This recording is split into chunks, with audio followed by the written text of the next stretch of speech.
வணக்கம். Welcome to success TNPSC academy. இது சாதனைகளின் பிறப்பிடம். நம்ம திருக்குறளில் ஊக்கமுடைமை, ஒழுக்கமுடைமை, பொறையுடைமை, விருந்தோம்பல் அப்படின்னு 4 அதிகாரம் ஆல்ரெடி பார்த்துட்டோம். இன்றைக்கி நம்ம பார்க்க போகிற அதிகாரம் என்ன அப்படின்னு பார்த்தீங்கன்னா அரண் வலியுறுத்தல். இப்போ இந்த அரண் வலியுறுத்தல்ங்கிறது என்ன பால்? அறத்துப்பால்லேருந்து உள்ள அதிகாரம். ஓகேங்களா? அதாவது இந்த இப்போ அறம், பொருள், இன்பம் 3 அதிகாரம் இருக்குது.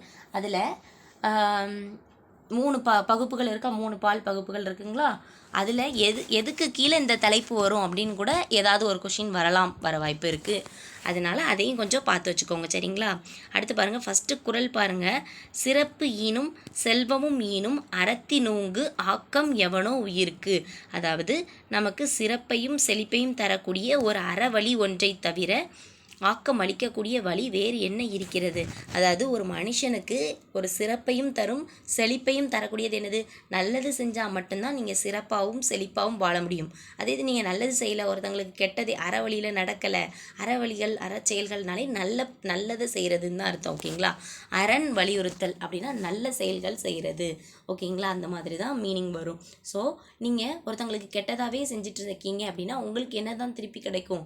கெட்டதாகவே தான் கிடைக்கும். ஆனால் நீங்கள் ஒருத்தங்களுக்கு நல்லது செஞ்சீங்கன்னா உங்களுக்கு சிறப்பும் நீங்கள் வாழ்க்கையில் செழிக்கவும் செய்யலாம். அதனால் அறவழி தான் நம்ம எல்லாத்துக்கும் என்னது அளிக்கக்கூடியது? ஆக்கம் அளிக்கக்கூடிய ஒரே ஒரு வழி. அதாவது நமக்கு ஆக்கம்னா செல்வம்னு வச்சுக்கலாம்னு வச்சுக்கோங்களேன். ஒருத்தங்களுக்கு நம்ம நன்மையே செஞ்சுட்டு இருந்தோம்னா நமக்கும் நம்ம செல்வம் பெருகும், நம்மளும் நல்லா இருப்போம், சிறப்பாக இருப்போம், செழிப்பாக இருப்போம் அப்படி சொல்லுவாங்க. நம்ம அதாவது இந்த ₹1 நம்ம திருடினோம்னா நம்ம கையிலேருந்து ₹100 போயிடும் அப்படிம்பாங்க. அதுதான் உண்மை. ஓகேங்களா? ஸோ நல்லதே நினைக்கணும், எல்லாருக்கும் நல்ல செயல்களே செய்யணும். அதான் சிறப்பு ஈனும் செல்வமும் ஈனும் அறத்தினோங்கு ஆக்கம் எவனோ உயிருக்கு. ஓகேங்களா? அடுத்த குறள் பார்க்கலாமா? அறத்தினூங்கு ஆக்கமும் இல்லை, அதனை மறத்தலின் ஊங்கில்லை கேடு. குறள் என்னது? சிறப்பு ஈனும் செல்வமும் ஈனும் அறத்தினோங்கு ஆக்கம் எவனோ உயிருக்கு. இப்போ இந்த அறத்தினோங்குங்கிறதே ஸ்டார்ட் ஆகி அடுத்த குறள் ஆரம்பிக்குது பாருங்க.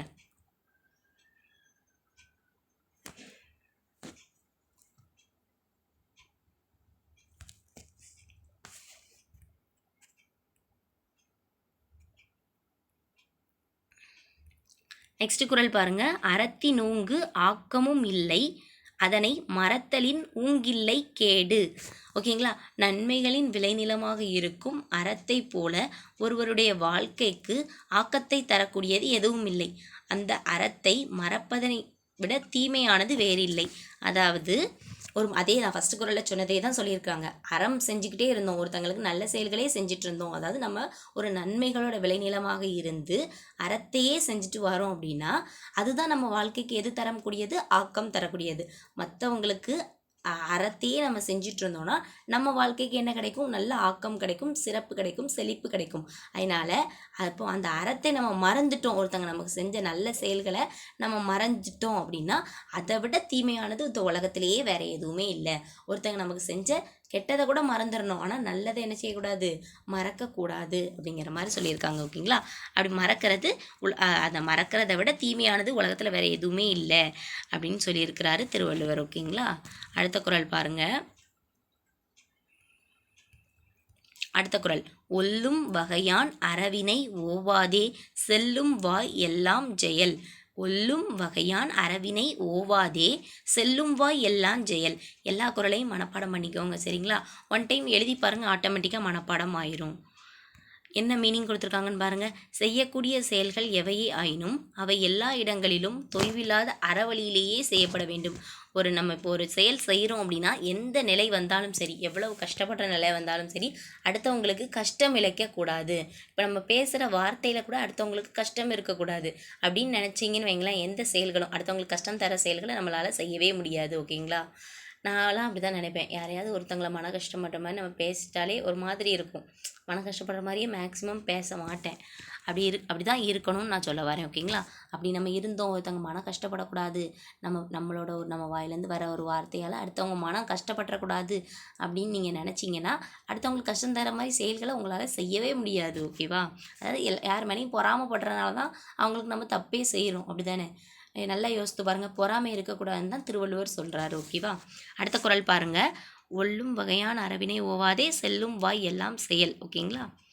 எந்த செயல் செய்கிறதா இருந்தாலும் சரி, செய்யக்கூடிய செயல் என்னவாக இருந்தாலும் சரி, அதை எந்த இடத்துலனாலும் சரி, எந்த நிலையிலனாலும் சரி, தொய்வு இல்லாமல் அறவழியில் தான் செய்யணும் அப்படின்னு சொல்லியிருக்கிறாரு. அடுத்த குறள் நம்ம எல்லாருக்கும் தெரிஞ்ச குறள் தான். மனத்துக்கண் மாசிலன் ஆதல் அனைத்தரன் ஆகுல நீர பிற. இதுக்கு பொருள் என்ன அப்படின்னு பார்க்கலாம். மனம் தூய்மையாக இருப்பது தான் அறம், மற்றவையெல்லாம் என்னது தான் ஆரவாரத்தை தவிர வேறு ஒன்றுமே இல்லை. மனத்துக்கண் மாசிலன் ஆதல், மனசுக்குள்ளே எப்படி இருக்கணும்? மனசுக்குள்ளே அவன் மாசு இல்லாதவன், குற்றம் இல்லாதவன்னா என்ன அர்த்தம்? அவன் மனசுக்குள்ளே என்ன இருக்கணும்? அறம் இருக்கணும் அப்படிங்கிறாங்க. அதாவது இப்போ அதை அடுத்தவங்களை பற்றின நல்லெண்ணம் இருக்கணும், அடுத்தவங்களுக்கு தீமை செய்யணுங்கிற எண்ணம் இருக்கக்கூடாது. அப்போ தான் அவன் மனதடிப்படையில் அவன் தூய்மையாக இருக்கிறான்னு அர்த்தம். அனைத்தரன் ஆகுல நிரப்பெற. மற்றபடி எல்லாமே நம்ம பண்ணிக்கிட்டு இருக்கிறது, வெளிப்படையாக தெரிய மாதிரி பண்ணுறது அப்படிலாம் ஆரவாரத்தை தான் தருமே தவிர அதெல்லாம் அறம் கிடையாது அப்படின்னு சொல்லியிருக்காரு. ஓகேங்களா? மனம் தூய்மையாக இருக்கணும். ஒருத்தங்களை பற்றி நம்ம மனசுக்குள்ளே எப்படி இருக்கணும்? நல்ல எண்ணங்கள் இருக்கணும். அவன் படிக்கானே, இவன் படிக்கானே அப்படிங்கிற எண்ணம் இருக்கக்கூடாது. நம்ம படிக்கணுங்கிற எண்ணம் இருக்கலாம்.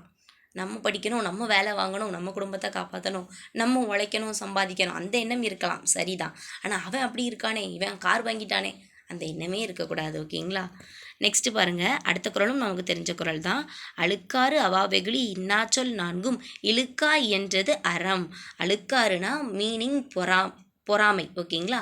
அவா அப்படின்னா பேராசை, வெகுளினா பொங்கும் கோபம். இந்த இடத்துல வெகுளினா கோபம், அவானா பேராசை, அழுக்காறுனா பொறாமை, இன்னா சொல்னா தீய நம்ம கஷ்டப்படுத்துகிற சொல். ஓகேங்களா?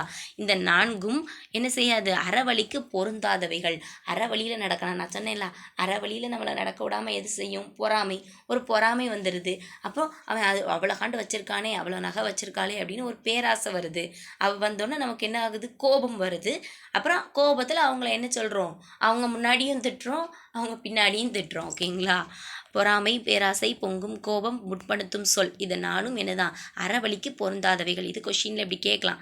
அறவழிக்கு பொருந்தாதவைகள். அதில் வந்து இந்த நாளையும் கொடுத்துட்டு எக்ஸ்ட்ரா என்னோனையும் கொடுத்துட்டு இதில் பொருந்தாதவைகளை சொல்லு அப்படின்னு டேரெக்டாகவும் கேட்கலாம். இல்லைன்னா பொருந்தாத சொல்லை கண்டுபிடிக்க அப்படிலாம் இருக்கலாம், அதுலேயும் கேட்கலாம். அதாவது இப்போ மா, பலா, வாழை, ஆப்பிள் அப்படின்னு கொடுத்தாங்கன்னா எல்லாமே பழம் தான். ஆனால் அந்த மா, பலா, வாழைங்கிறது என்னது? முக்கணிகளில் வரும். இந்த ஆப்பிள்ங்கிறது மட்டும் டிஃப்ரெண்ட்டாக இருக்குது. இந்த மாதிரிலாம் கேட்கலாம். ஓகேங்களா? எல்லாத்துக்குமே ப்ரிப்பேர் ஆகி இருந்துக்கோங்க. ஏன்னா இந்த தடவை நம்ம புதுசாக எல்லாமே சிலபஸ் எல்லாம் கொடுத்துருக்காங்கல்ல. அடுத்த குறள் பாருங்க.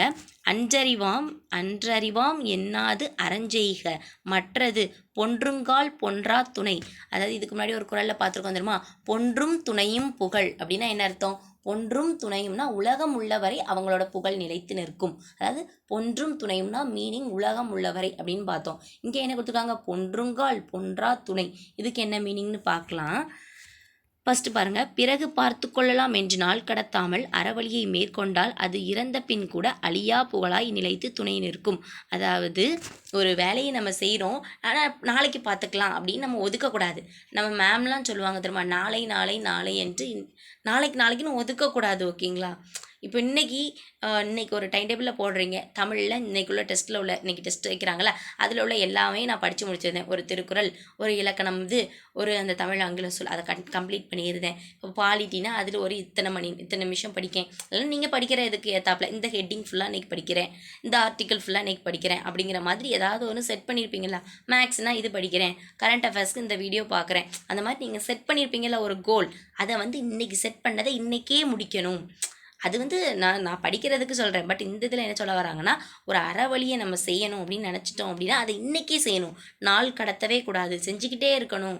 அப்படி செஞ்சுக்கிட்டே இருந்தோம் அப்படின்னா ஒரு நாள் கூட விடாமல் நம்ம செஞ்சுக்கிட்டே இருக்கோம், அறவழியை நம்ம எந்த சோல்வும் இல்லாமல் செஞ்சுக்கிட்டே இருக்கோம் அப்படின்னா, அறவழியில் நடந்துக்கிட்டே இருக்கோம் அப்படின்னா நம்ம இறந்த பின் கூட அது நமக்கு புகழாய் நிலைத்து நிற்கும். நம்ம இறந்த பின்னா உலகம் நம்ம இறந்துருவோம், ஆனால் உலகம் எப்போ வரைக்கும்னாலும் இருக்கும்ல. அதாவது உலகம் இருந்துக்கிட்டே இருக்கும், இயங்கிக்கிட்டே இருக்கும்ல. அப்படின்னா நம்ம இறந்த பின் கூட நம்ம புகழ் எப்படி இருக்கும்? நிலைத்து நிற்கும். அன்றறிவாம் என்னாது அறஞ்செய்க மற்றது பொன்றுங்கால் பொன்றா துணை. ஓகேங்களா? இந்த மனத்துக்கண் மாசில நாதல் அனைத்தரன் ஆகுல நிரப்பிற நல்லா ஞாபகம் இருக்கும். அழுக்கார் அவா வெகுளி இன்னாச்சொல் நான்கும், அழுக்கார் அவா வெகுளி இன்னாச்சொல், இந்த குறளும் ஞாபகம் இருக்கும். இன்னாச்சொல் நான்கும் இழுக்கா என்றது அறம். அப்புறம் இந்த புது குறளெல்லாம் கொஞ்சம் படிச்சுக்கோங்க. சரியா? ஒல்லும் வகையான் அரவினை ஓவாதே. ஒல்லும் செல்லும், கீழே பாருங்க ஒல்லும் செல்லும் அப்படி இருக்கு பாருங்க. ஒல்லும் வகையான் அறவினை ஓவாதே செல்லும் வாய் எல்லாம் செயல். அது நமக்கு ஆட்டோமேட்டிக்காக ஞாபகம் வந்துடும்னு வச்சுக்கோங்களேன். அடுத்து பாருங்க, அறத்தினோங்கு ஆக்கமும் இல்லை அதனை மறத்தலின், அறத்தின் மறத்தலின் அப்படி வருதுங்களா. எவ்வளோ அழகா திருவள்ளுவர் அந்த வேர்ட்ஸை மேக் பண்ணியிருக்காரு பாருங்க. அறத்தினோங்கு ஆக்கமும் இல்லை அதனை மறத்தலின் ஓங்கில்லை கேடு.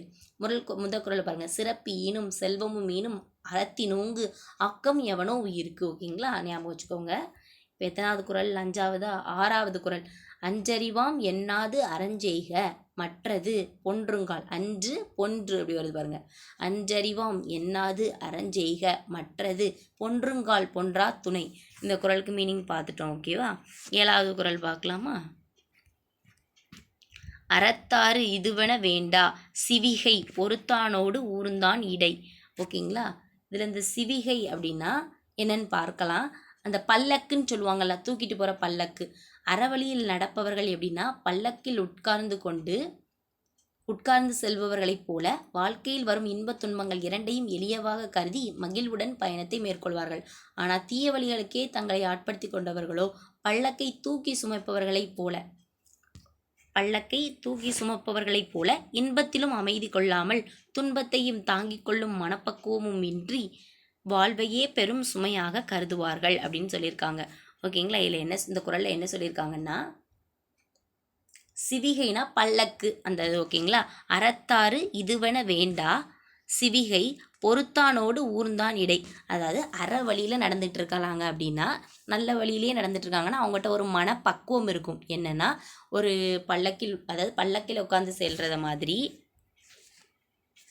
அதாவது பல்லக்கில் உட்காந்து அது நேராக போயிட்டே இருக்குது. ஏதாவது ஒரு பள்ளம் வந்துச்சுன்னா அந்த பல்லக்கில் அந்த தூக்கிட்டு போகிறவங்க இப்படி ஒரு ஜர்க் ஆகும் இல்லையா. ஸோ அந்த பள்ளம் மேடு அப்படி எது வந்தாலும் அதை அந்த ஸ்டேபிளாக இருப்பாங்க, ஒரு நிலைத்தன்மையோடு இருப்பாங்க, அந்த பக்குவம் அவங்களுக்கு இருக்கும்.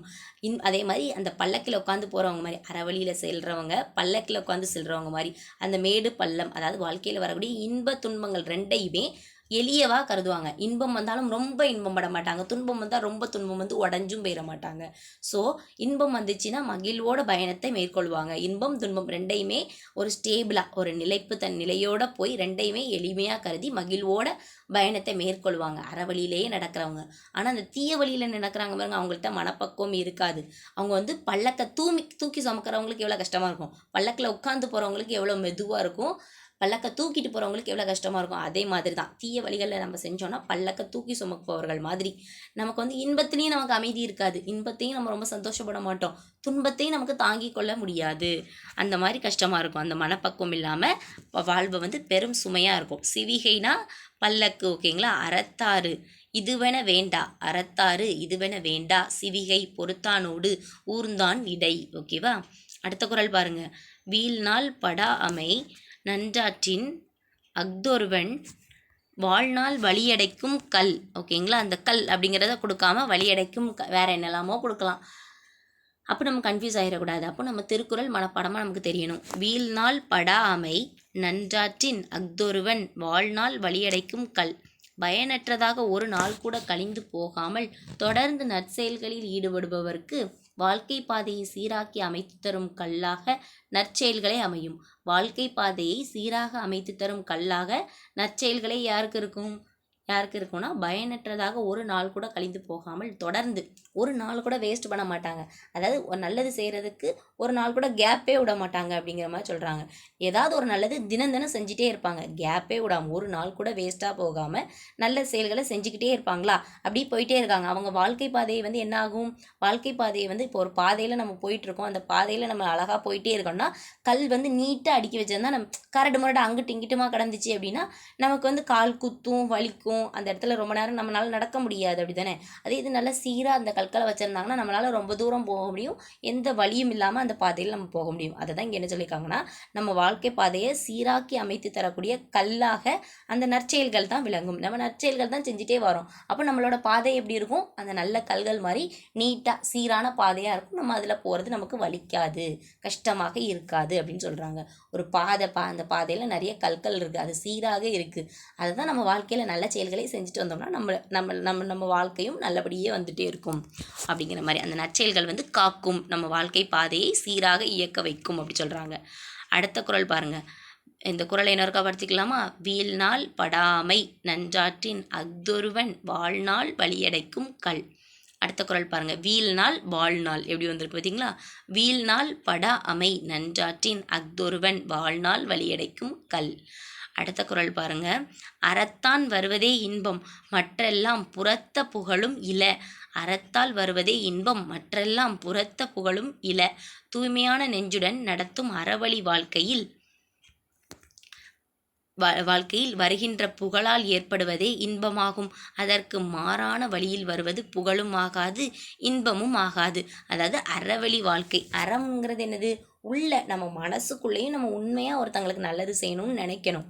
தூய்மையான நெஞ்சோட அறவழி வாழ்க்கையில் நம்ம நடந்துகிட்டே இருக்கோம்னா நமக்கு புகழும் வரும், இன்பம் வரும். அதே மாதிரி நம்ம அறவழியில் நடக்கலைன்னா புகழும் வராது, இன்பமும் ஆகாது. மற்ற எல்லாமே புகழும் கிடையாது, இன்பமும் கிடையாது. நல்ல வழியில் இருந்தோம், நல்ல வழியில் அடுத்தவங்களுக்கு நல்லதே செஞ்சுட்டு இருந்தோம்னா நமக்கு நல்லவங்கிற ஒரு புகழும் கிடைக்கும், நம்ம மனசும் எப்படி இருக்கும்? சந்தோஷமாக இருக்கும். அதே நமக்கு யாருக்காவது நம்ம கெட்டது பண்ணிகிட்டே இருந்தோம்னா நமக்கும் தூக்கம் வராது. அதுதான் விஷயம். ஓகேங்களா? அடுத்து பாருங்க. செயற்பால தோறும் அரணே ஒருவருக்கு செயற்பால தோறும் அரணே ஒருவருக்கு உடற்பாலன்னு தவறாக வந்துட்டு உயர்பால தோறும் பழி. ஓகேங்களா? பழிக்கத்தக்கவைகளை செய்யாமல் பாராட்டத்தக்க அறவழி செயல்களில் நாட்டம் கொள்வதுன்னா விருப்பம் கொள்வது. ஓகேங்களா? ஒருவருக்கு புகழ் சேர்க்கும். அதாவது என்ன சொல்லியிருக்காங்கன்னா, பழிக்கத்தக்கவைகளை செய்யாமல், அதாவது இப்போ ஒருத்தன் கெட்டதே செஞ்சிட்ருக்கானா அவனை என்ன செய்வாங்க? பழிப்பாங்க. அதே தான் அவன் நல்லதே செய்கிறான் அப்படின்னா அவனை புகழ்வாங்க. ஓகேங்களா? பாராட்டுவாங்க. ஸோ பழிக்கத்தக்கவைகளை செய்யக்கூடாது, அதாவது தீய செயல்களை செய்யக்கூடாது, பாராட்டத்தக்கதை தான் செய்யணும். நல்ல செயல்களை தான் ஒருத்தங்களுக்கு நம்ம செய்யணும். அப்படி செய்கிறதுல நம்ம என்ன செய்யணும்? விருப்பம் கொள்ளணும். பாராட்டத்தக்கக்கூடிய அந்த அறவழி செயல்களை நம்ம செய்கிறதுக்கு, நல்ல செயல்களை செய்கிறதுக்கு நம்ம விருப்பப்படணும். அப்படி விருப்பப்பட்டோம்னா நமக்கு புகழ் சேரும், புகழ் வரும், இன்பம் வரும். ஓகேவா? அப்படி சொல்லியிருக்காங்க.